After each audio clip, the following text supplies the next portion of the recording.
অসমত একেৰাহে তৃতীয়বাৰৰ বাবে এনডিএ চৰকাৰ। প্ৰধানমন্ত্ৰী গৃহমন্ত্ৰীৰ উপস্থিতিত খানাপাৰাত শপত গ্ৰহণ সমাৰোহ। দ্বিতীয়বাৰলৈ মুখ্যমন্ত্ৰী হিচাপে শপত ল'লে ডক্টৰ হিমন্ত বিশ্ব শৰ্মাই। মুখ্যমন্ত্ৰীৰ লগতে শপত ল'লে 4 জ্যেষ্ঠ কেবিনেট মন্ত্ৰীয়ে। সদ্য সমাপ্ত 2024 চনৰ অসম বিধানসভা নিৰ্বাচনত অভিলেখ সংখ্যক আসন জয়েৰে ভাৰতীয় জনতা পাৰ্টি নেতৃত্বাধীন এনডিএ একেৰাহে তৃতীয়বাৰৰ বাবে অসমত চৰকাৰ গঠন কৰিছে। নিৰ্বাচনত এনডিএ মিত্ৰজোঁটে মুঠ 126খন আসনৰ ভিতৰত 102খন আসন লাভ কৰি এক নিৰংকুশ সংখ্যাগৰিষ্ঠতা অৰ্জন কৰে। এই ঐতিহাসিক বিজয়ৰ লগে লগে ডক্টৰ হিমন্ত বিশ্ব শৰ্মাই ৰাজ্যখনৰ 15 সংখ্যক মুখ্যমন্ত্ৰী হিচাপে একেৰাহে দ্বিতীয়টো কাৰ্যকালৰ বাবে শাসনভাৰ গ্ৰহণ কৰে।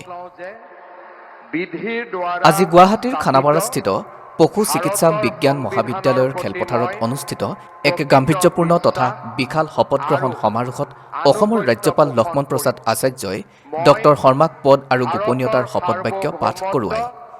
এই গুৰুত্বপূৰ্ণ ক্ষণৰ সাক্ষী হ'বলৈ দেশৰ প্ৰধানমন্ত্ৰী নৰেন্দ্ৰ মোদী, কেন্দ্ৰীয় মন্ত্ৰী অমিত শ্বাহ, প্ৰতিৰক্ষা মন্ত্ৰী ৰাজনাথ সিং, বিজেপিৰ ৰাষ্ট্ৰীয় সভাপতি নীতিন নবীন আৰু কেন্দ্ৰীয় কৃষি মন্ত্ৰী শিৱৰাজ সিং চৌহানৰ লগতে প্ৰায় 22খন এনডিএ শাসিত ৰাজ্যৰ মুখ্যমন্ত্ৰী আৰু উপ মুখ্যমন্ত্ৰীসকল উপস্থিত থাকে। মুখ্যমন্ত্ৰীৰ লগতে নতুন মন্ত্ৰীসভাৰ 4গৰাকী জ্যেষ্ঠ সদস্য ক্ৰমে বিজেপিৰ অজন্তা নেওগ আৰু ৰামেশ্বৰ তেলী, অসম গণ পৰিষদৰ অতুল বৰা আৰু বড়োলেণ্ড পিপলছ ফ্ৰণ্টৰ চৰণ বড়োৱেও কেবিনেট মন্ত্ৰী হিচাপে শপত গ্ৰহণ কৰে। তদুপৰি আমেৰিকা যুক্তৰাষ্ট্ৰৰ ৰাষ্ট্ৰদূত চাৰ্জিঅ' গুৰসহ বিভিন্ন ৰাষ্ট্ৰৰ কূটনীতিবিদ, সত্ৰাধিকাৰ আৰু বিশিষ্ট উদ্যোগপতিসকলেও এই অনুষ্ঠানত অংশগ্ৰহণ কৰে।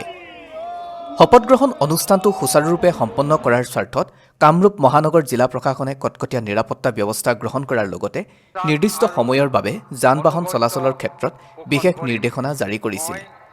লক্ষাধিক জনসাধাৰণৰ স্বতঃস্ফূৰ্ত উপস্থিতিত ৰূপায়িত হোৱা এই সমাৰোহে কেৱল এক ৰাজনৈতিক আনুষ্ঠানিকতাতেই আবদ্ধ নাথাকি অসমৰ সৰ্বাংগীন উন্নয়ন আৰু উত্তৰ পূৰ্বাঞ্চলত শান্তি স্থিৰতা অটুট ৰখাৰ ক্ষেত্ৰত চৰকাৰৰ দৃঢ় অংগীকাৰকে প্ৰতিফলিত কৰিছে। মিছন বসুন্ধৰা আৰু অৰুণোদয়ৰ দৰে কল্যাণমূলক আঁচনিৰ সফল ৰূপায়ণৰ ফলশ্ৰুতিতেই ৰাইজে এনডিএ মিত্ৰজোঁটৰ ওপৰত পুনৰ আস্থা ন্যস্ত কৰিছে বুলি ৰাজনৈতিক বিশ্লেষকসকলে মত প্ৰকাশ কৰিছে। এই নতুন চৰকাৰে আগন্তুক 5 বছৰত ৰাজ্যখনৰ আন্তঃগাঁথনিমূলক বিকাশ আৰু অৰ্থনৈতিক প্ৰগতিৰ যাত্ৰাক অধিক ক্ষিপ্ৰতৰ কৰি তুলিব বুলি সাধাৰণ ৰাইজে গভীৰ প্ৰত্যাশা পুহি ৰাখিছে। নিউজ ডেস্ক ৰিপৰ্ট, নতুন সময়।